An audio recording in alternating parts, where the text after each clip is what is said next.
Hello, my name is Joel Garner, and this is my fourth episode in my series of Divorce and Remarriage, where I'll be going over Matthew 19, 1 to 12. So, see here. I'm going to bring that up and begin by reading it.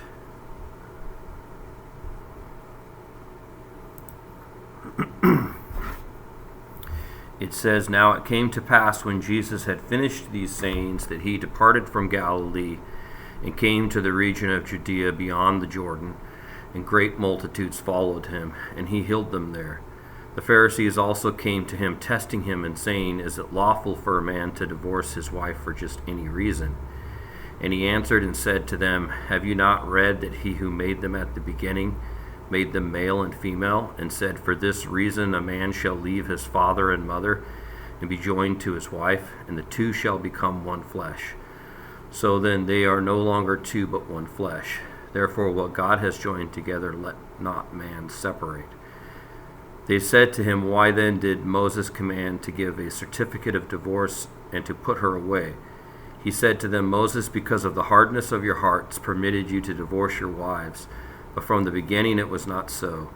And I say to you, whoever divorces his wife except for sexual immorality and marries another commits adultery. And whoever marries her who is divorced commits adultery.' His disciples said to him, 'If such is the case of the man with his wife, it is better not to marry.' But he said to them, 'All cannot accept the same, but only those to whom it has been given. For there are eunuchs who were born thus from their mother's womb, and there are eunuchs who were made eunuchs by men, and there are eunuchs who have made themselves eunuchs for the kingdom of heaven's sake. He who is able to accept it, let him accept it.'" When it talks about how he departed from Galilee in verse 1 and came to the region of Judea beyond the Jordan, that's talking about him entering into Herod's territory. And that's when the Pharisees came testing him. That was intentional to try to get him in trouble with Herod. I go over this quite a bit in my episode number 2, where I go through Mark. So I'm not going to elaborate on that a lot here. It is noteworthy to point out that the Pharisees ask Jesus here, is it lawful for a man to divorce his wife for just any reason? This is different than what it says in Mark, where it just says, is it lawful for a man to divorce his wife, which is actually a different question. Just with those few words at the end, it changes the meaning of what's being asked. As I explained in my other video, I think that there's not really a contradiction here. This is just a matter of he was probably asked both questions, and it was probably a rather lengthy conversation. And Matthew focuses more on for any reason, and Mark focuses more on just the fact that he was asked. Jesus also points out here, he answers this question with, "Therefore, what God has joined together, let not man separate," after he explains how God made them male and female from the beginning. And the Pharisees then ask him, they said to him, "Why then did Moses command to give a certificate of divorce and put her away?" That comes from Deuteronomy 24, 1 to 4. That is a misunderstanding of Deuteronomy 24, verse 1, where they believe that it is in command form. It's ambiguous in the Hebrew, but they believe it's command form instead of just a statement of fact. Deuteronomy 24, 1 to 4. I'm going to pull that up and read that. This is what they're, at least from the Pharisees' perspective, this is what they're really debating about. Deuteronomy 24, 1 to 4. "When a man takes his wife and marries her, and it happens that she finds no favor in his eyes because he has found some uncleanness in her, and he writes her a certificate of divorce, puts it in her hand, and sends her out of his house. This is just verse 1, but that's really what they're keen in on. Quite frankly, the Pharisees do not care about verses 2 to 4. They're really only interested in verse 1. They think it's a loophole that allows a man to divorce his wife, and then they debate over whether that means he can divorce his wife for any reason or just for whatever Moses specifically means by uncleanness.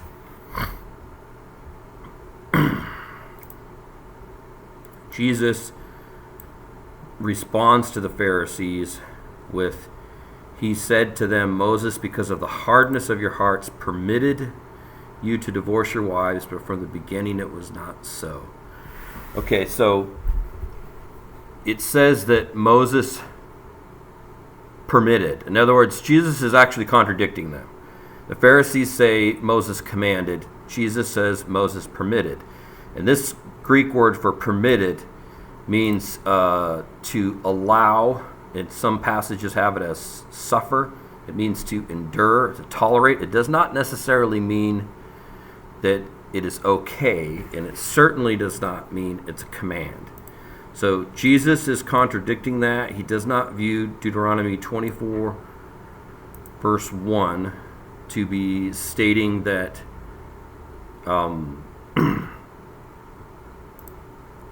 that it's a command that you have to do that. He views it as it's a statement of fact.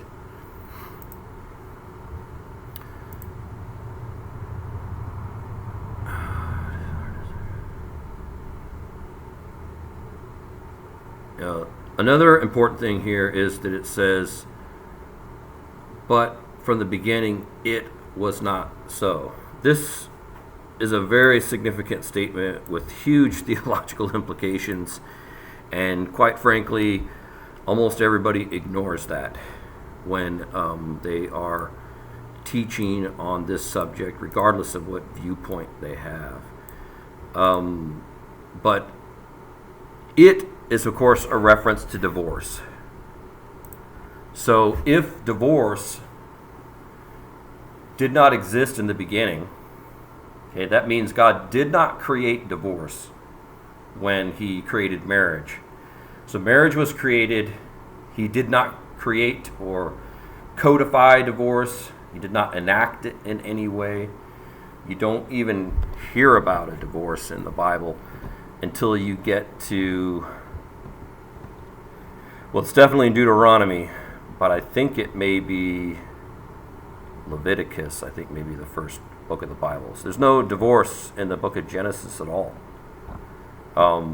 That's because God is not the author of divorce. You know, what God does is he joins people together, but he does not separate them. And there's no biblical passage that says that God separates people except by death. By death he does separate them, but as long as a husband and wife are alive, there's no dissolution of the one flesh union, and there's no biblical passage that says there is either. It's basically read into Scripture by people who think you can get divorced for various reasons, that's something you can do, but the problem is there's no passage that actually says that. So,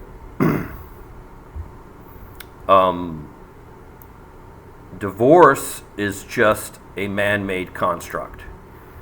It doesn't really exist. Essentially, divorce is just a lie on a piece of paper. It dissolves nothing in God's eyes. God neither respects nor acknowledges it. Our government says that divorce dissolves a marriage. Our culture says that divorce dissolves a marriage. But God's word never says that divorce dissolves a marriage. In fact, when Jesus says in the next verse, verse 9, and I say to you, whoever divorces his wife except for sexual immorality and marries another commits adultery, and whoever marries her who is divorced commits adultery. Okay, that's only possible if the divorce did not dissolve the one flesh union. This would have been understood by the Pharisees, the Jews in the audience, the disciples. They all would have understood this to mean that Jesus is saying divorce does not dissolve a marriage, which would then mean that any divorces that they have are invalid divorces. They don't really dissolve the one flesh union.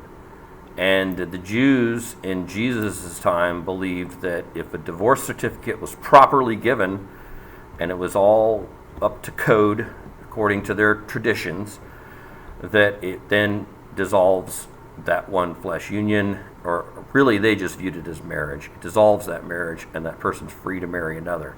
So when Jesus says this, they all understood that to mean a flat out contradiction, that divorce does not dissolve marriages, and therefore all divorces are invalid, and you're really still married to the first person you married, and any marriages that are enacted after that by one of those two persons, it's adultery every time until the other original spouse is dead.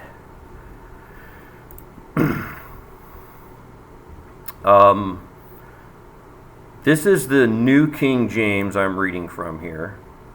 On verse 9 it says, "And I say to you, whoever divorces his wife except for sexual immorality," it's footnoted as "or fornication." In the King James, it's fornication. "And marries another, commits adultery." This first half of verse 9 is, quite frankly, all the adultery view camp cares about.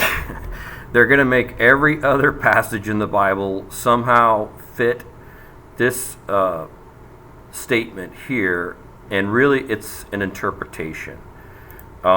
Sexual immorality is a translation of the Greek word pornea. And the Greek word pornea is a multi-usage word. So what usage of it here matters tremendously on what's actually being said. You know, if it means any sexual sin, then that would mean the passage is saying if your spouse commits any sexual sin, then you can divorce them. Okay, well, a sexual sin, let's list some sexual sins. Having a man having relations with his wife while she's on her period is a sexual sin. In the usage of the word pornea, if you mean sexual immorality, it would have to include that, because that's a sexual sin. Sexual immorality just means sexual sin. So that particular doctrinal concept is in Leviticus, I think it's Leviticus chapter 18, where a long list of sexual sins are listed by Moses, and he then calls them an abomination. He says they defile the land, and or they bring sin on the land and their defilement. This is what he says about them. One of those sins listed is the sin of a man having sexual intercourse with his wife while she is menstruating. This is not Old Testament law just for Jews. It's not a ceremonial purification type issue that we in modern times no longer have to pay any attention to. Because when this sin is listed by Moses, it's listed as a sin that the Canaanites committed. And one of the reasons why they're being driven out of their land by the Israelites is because of this specific sin. Well, the Canaanites are outside Old Testament law. Yet God still considers it immoral for them to have intercourse during menstruation. So it's listed as a very serious sin. I mean, we in modern times might think that doesn't mean anything. A lot of Christians are undoubtedly very ignorant of this. They commit this sin. To be honest with you, I committed this sin with my wife before, when I did not understand that that was something that was condemned in the Bible. I thought it was just some purification thing, old covenant, don't have to follow that. I found out that's not true. You do have to follow that. So that is a sexual sin. Now, obviously, a lot of married people have done that. Okay. Another sexual sin would be using birth control. Birth control in the Bible is condemned. It's called evil in God's eyes. I know that there are many Christians who basically take that passage in Genesis where that's said and they twist it to mean something different than what the churches interpret it to mean for over 1900 years, and what Jews for those 1900 years as well as before that interpreted it to mean. I will probably eventually make a video on that as well. But the point I'm trying to get at is that this is a legitimate sexual sin. In fact, calling it evil in God's eyes shows that it's actually a serious sexual sin. It's not something minor. So it would fall under the category of sexual immorality. Another thing that probably would fall under that category would be masturbation. Masturbation is a sin, and since it's a sin of a sexual nature, even though it only involves one person, you could still potentially put it under the category of sexual immorality. Problems with this. The vast majority of people, both Christians and non-Christians, have committed one of these three sexual sins. So if sexual immorality is what pornea means in this passage, we have a huge problem. Because we're then saying that Jesus forbids divorce, and he even forbids remarriage, but he gives an exception for sexual immorality. Problem is that exception applies to the vast majority of people. So if the vast majority of people are free to divorce, what is the point of Jesus even saying don't divorce? Why even make that statement if it's not true most of the time? So obviously, if you think that pornea means sexual immorality in this passage, you have a huge theological problem. You're basically taking what Jesus said previously, and what he said previously when he says, do not separate what God has joined together, and you're trivializing and marginalizing that to such an extent that it's almost an irrelevant statement. And even though the adultery view camp may believe that you can a divorce for the cause of adultery, that doesn't change the fact that Jesus said that do not separate what God has joined together. In fact, let's see how to go here.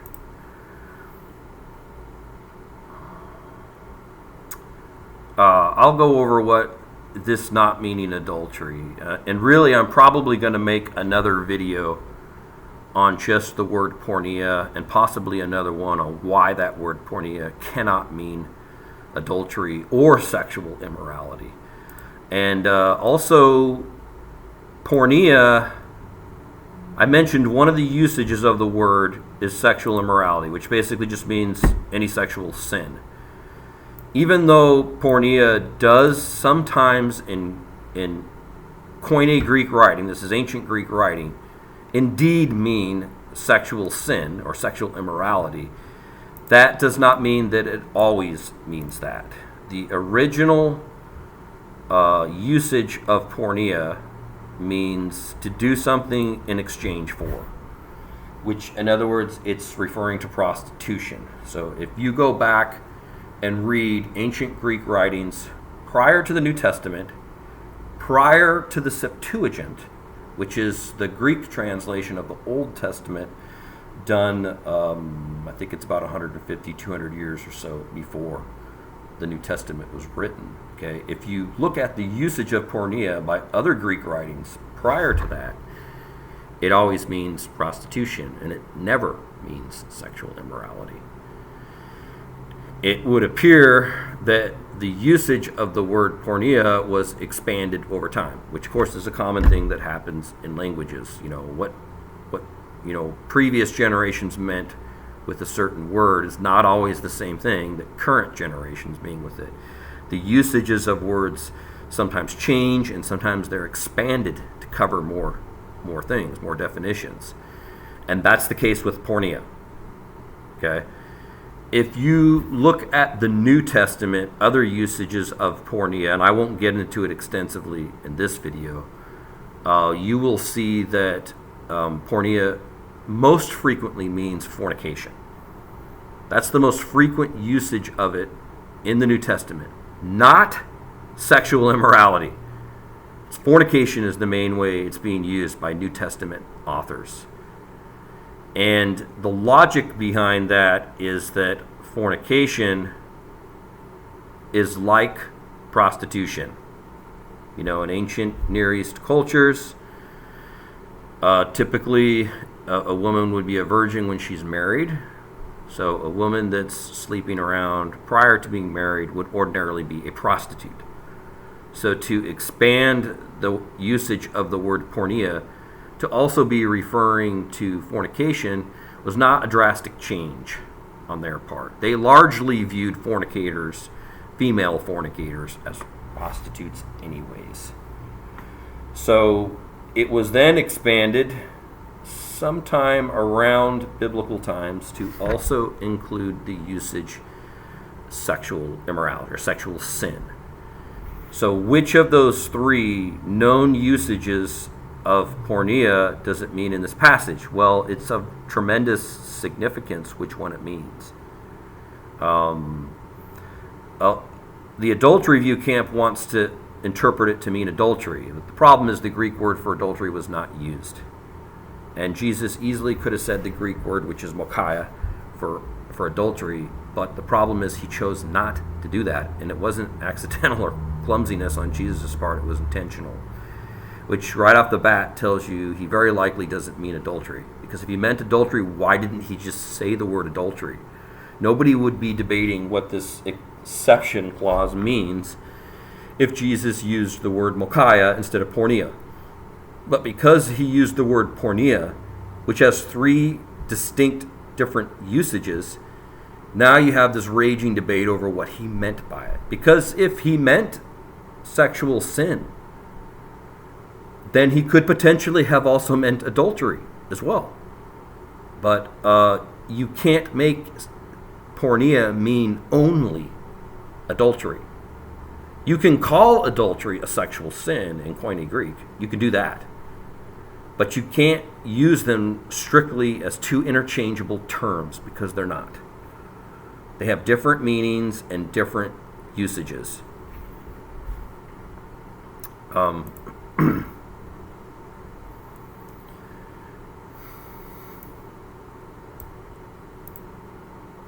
So if Jesus did not mean sexual sin, which would also largely mean it's not really possible he meant adultery, then that leaves you with two other main usages, and that is that he's either talking about prostitution or he's talking about fornication. Now, if he means prostitution, this is awkward, because that would mean that if your wife prostitutes herself, then you could divorce her and marry another without committing adultery.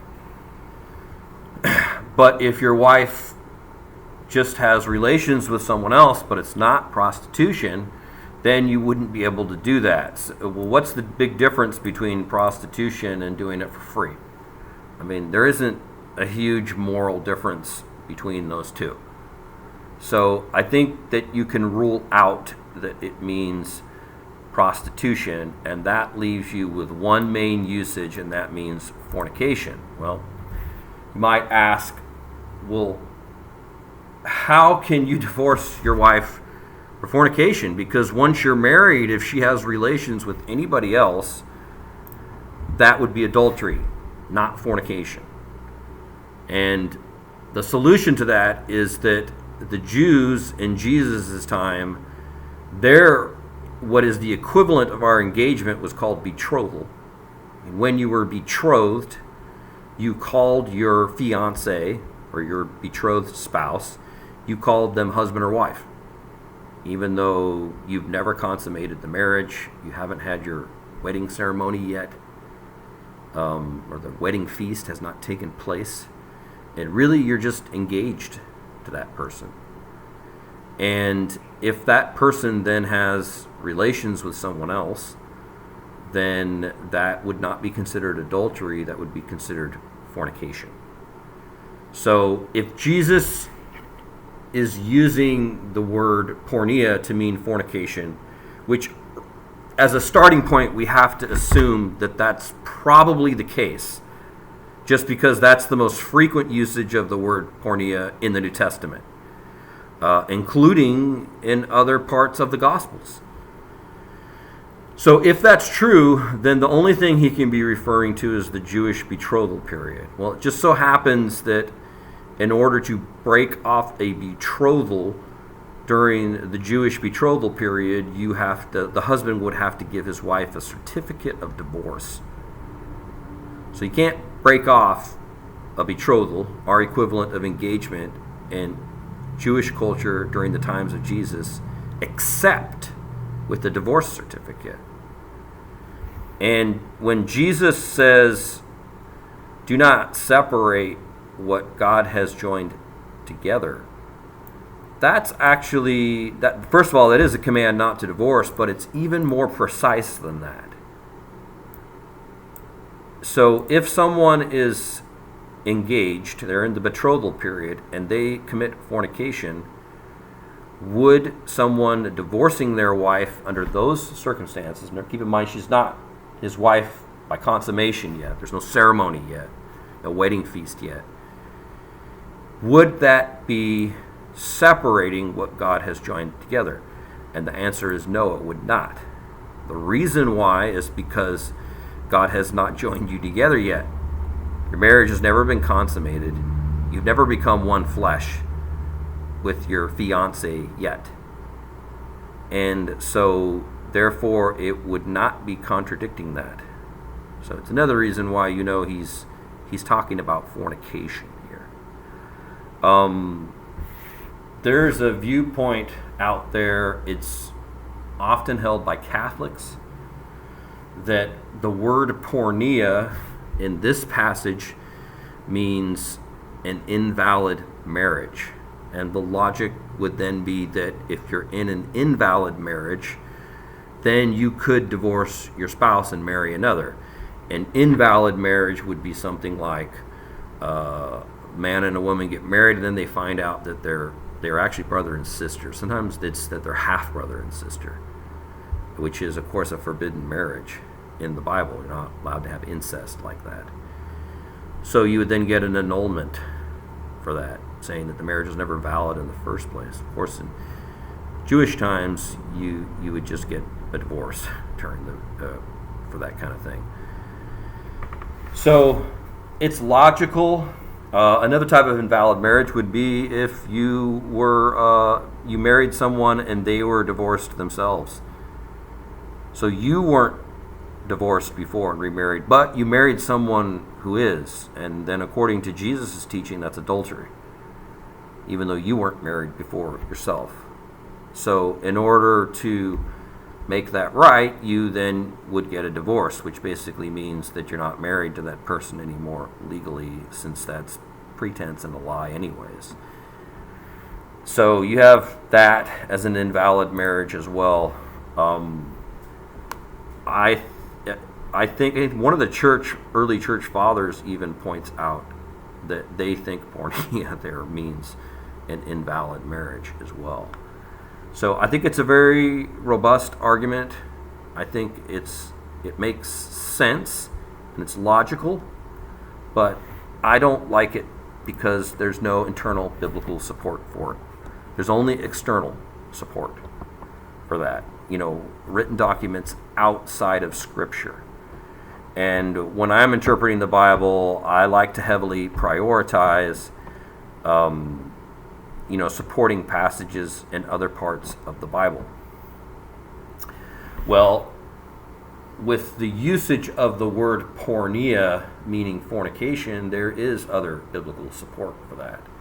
And that's at the beginning of Matthew. I think it's chapter 1, where it says that, in fact, I'll read it. That's right back there. Okay, right here, verse 19. This is Matthew chapter 1, verse 19. Then Joseph, her husband, being a just man and not wanting to make her a public example, was minded to put her away secretly. I think 18 is relevant here too. It says, now the birth of Jesus Christ was as follows. After his mother Mary was betrothed to Joseph, before they came together, she was found with child of the Holy Spirit. Then Joseph, her husband, being a just man and not wanting to make a public example of her, minded to put her away secretly. Put her away means divorce. And a lot of translations word it that way too. And we know from the Mishnah that in Jewish culture, if you wanted to end a betrothal, that meant divorce. You had to give a divorce certificate. So we know that's what it means because of that as well. And it says he was a just man. Why did he want to put her away? He wanted to put her away or divorce her because she was pregnant. Okay, well, obviously the Holy Spirit came upon Mary and she was conceived because that's what the Bible says. But Joseph has never seen that before. No one in his time has ever seen that phenomenon happen. So Joseph just assumed, look, she's pregnant. She obviously had relations with another man. And it had to have happened after we were betrothed, before we're married. So I need to separate from her because she's basically been defiled by that. And it says that he didn't want to make a public example of her, so he wanted to do it secretly. It also says that he was a just man. So his wanting to divorce Mary during the betrothal period before they were actually joined together in a one flesh union, that is not stated here as something bad because it says he was a just man. So in Greek, if you want to communicate the word fornication as we know it in English, you have to use the word pornea. So it's specifically pornea that Joseph was thinking of when he wanted to divorce Mary. Justin Martyr points this out too, specifically saying that it was because of pornea that Joseph wanted to divorce Mary. So there's internal biblical support to interpret Matthew 19:9's usage of the word pornea to mean fornication, rather than adultery or an invalid marriage. One other problem with the invalid marriage view is Matthew 5:31 and 32, which I will go to now and read. 132. Furthermore, it has been said, whoever divorces his wife, let him give her a certificate of divorce. This is also a misunderstanding of Deuteronomy 24:1-4. But I say to you that whoever divorces his wife for any reason except sexual immorality, which is or fornication, this is the New King James Version I'm reading from, causes her to commit adultery, and whoever marries a woman who is divorced commits adultery. So if you divorce your wife for any other reason than fornication, you're causing her to commit adultery. Well, if you're in an invalid marriage, and that's what pornea actually means here, according to that viewpoint, the problem is that the man is already causing his wife to either commit fornication, pornea, or adultery as is. So why would Jesus be saying if you divorce for any other reason except fornication, you're causing your wife to commit adultery, when you're already causing her to either commit fornication or adultery? It's a very awkward way to say something. So I don't believe that that viewpoint is correct because of that.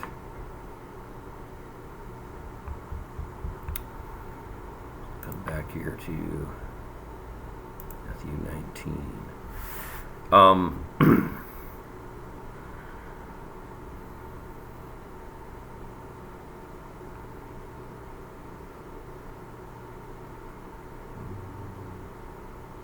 Another problem with interpreting pornea to really be referring to adultery here, or sexual immorality with the assumption that adultery is the main issue, is that when Jesus says, for this reason a man shall leave his father and mother and be joined to his wife, and the two shall become one flesh.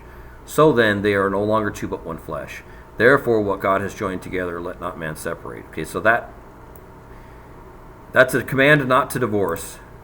It says therefore. In other words, he's saying because God joined this man and woman together, you are not to separate. Well, if someone commits adultery, that does not change the fact that God still joined you together, and that's the specific reason why you should not divorce. Adultery doesn't change that. So it's another problematic reason why adultery does not fit here for this usage. Also, why do Mark in Mark 10, Luke in 16:18, Paul writing in 1 Corinthians 7, how come they don't know anything about this exception clause for adultery? They never mention it. And I think that the reason why is because if it's referring to fornication, then it's really referring to a type of divorce that's unique to Jewish culture and would not be referring to being able to divorce once you're remarried. In verse 10 it says, his disciples said to him, if such is the case of a man with his wife, it is better not to marry. So in Jesus' day, there was a debate going on among the Jews as to why you could get divorced. This debate is talked about in the Mishnah, which is Jewish rabbinic writings. And it says that there's two schools of thought. There's a school by Shammai that says you can divorce for adultery, potentially some other sexual reasons. And then there's another camp that says you can divorce for any reason. And they debated with each other. Now, they're not mentioned here in Matthew 19. And it's entirely possible that the Pharisees coming to Jesus to test him on this issue weren't even specifically thinking of Shammai and Hillel when they did that. But it does show that type of debate and range of ideas existed in Jesus' time. So what that means is that there's a common denominator in what all Jews believed you could divorce for in Jesus' time. They all believed you could divorce for adultery. All of them. So if Jesus meant adultery when he uses the word pornea, why would his disciples be shocked by that and say, if this such is the case of the man with his wife, it is better not to marry? Why would they say that? I've heard some people promoting the adultery view, even the permissive view, saying that they believed that the disciples were staunch Hillelites. They believed in what Hillel said, and so when they found out that Jesus was actually agreeing with Shammai, they were shocked by that. Well, there's problems with that. Okay, first of all, this is not the first time that Jesus spoke about divorce and remarriage. He spoke about it in Matthew 5:31-32, which is the Sermon on the Mount, and that predates this. And while he doesn't give a ton of doctrine, he does at least talk about it, which is probably why the Pharisees thought Jesus is going to have a strict view on divorce and remarriage. They most likely were aware of what he said on the Sermon on the Mount. Plus, you have to keep in mind that not everything that Jesus said is recorded in the Bible. It's quite possible he spoke about divorce and remarriage even more than that. It's not likely that he spoke about divorce and remarriage extensively at any given point in time, because what he says here, which is more broad in application, shocks his disciples. So obviously they didn't expect Jesus to say what he was saying here. But it is likely that they viewed Jesus as having a more conservative view of divorce and remarriage already. In addition to this, John the Baptist, who at this point in time was beheaded already, was put in prison by Herod because he said that Herod's marriage was not lawful. Well, that's a divorce and remarriage issue. And John the Baptist clearly had a conservative view on that matter. Why is that relevant here? That's because Jesus' disciples were largely John's disciples till they saw Jesus and then joined him, started following him instead. They would go listen to John. John was baptizing near where they were at.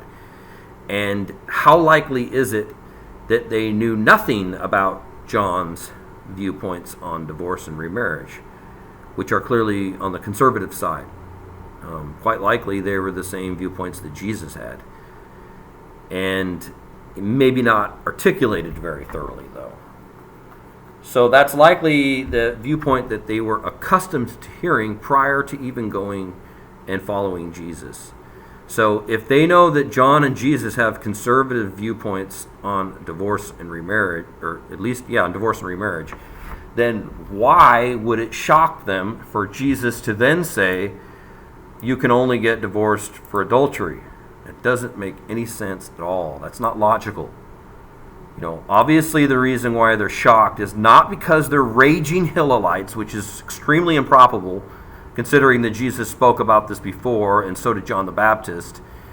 It's got to be that what he's saying to them sounds so strict that they can't believe that, and they think it's better not to marry at all. And that strictness would be that he's not really saying you can get divorced and remarried. Even when it says, the Pharisees say, is it lawful for a man to divorce his wife for just any reason? Lawful means lawful, possible. It means lawful, permissible, and possible. So in other words, is it even possible to divorce his wife for just any reason is what the Pharisees are actually asking Jesus. So when Jesus then says, do not separate what God has joined together, they would understand that that would be a response saying, no, it is not possible. So they would have understood that to be a strict prohibition on divorce. And there's no reason why they would be down here in verse 10, then being shocked to hear that Jesus thinks you can only get divorced for adultery. The only thing that makes sense is that they were shocked because Jesus was saying you can't get divorced at all, period. This last section here where it says, but he said to them, this is right after the disciples say, if this is the case with the man with his wife, it's better not to marry. But he said to them, all cannot accept the saying, but only those to whom it has been given. For there are eunuchs who were born thus from their mother's womb, and there are eunuchs who were made eunuchs by men, and there are eunuchs who have made themselves eunuchs for the kingdom of heaven's sake. He who is able to accept it, let him accept it. So Jesus' usage of the word eunuch is really talking about celibacy. He's talking about not being married, not having sex at all. And notice that Jesus does not contradict their statement. If this is the case of the man with his wife, it is better not to marry. This corresponds with 1 Corinthians 7, where Paul talks about it being better to not marry. Where does Paul get that doctrine from? There's nothing in the Old Testament that says that. There's nothing in the New Testament that says that except for one passage, and it's this one right here. It's Matthew 19, verses 11 through 12. So Paul is actually referring to this. His understanding of Jesus not contradicting the disciples' claim that it's better to not marry means that Jesus is actually saying it's better to not marry. He's actually agreeing with that statement. And then he talks about how not everyone can receive it. That corresponds to Paul saying, it's one man has a gift in this way and another man in another in 1 Corinthians 7. It's the Matthew 19 incident is what he has in mind there. Okay, I think I'll stop there.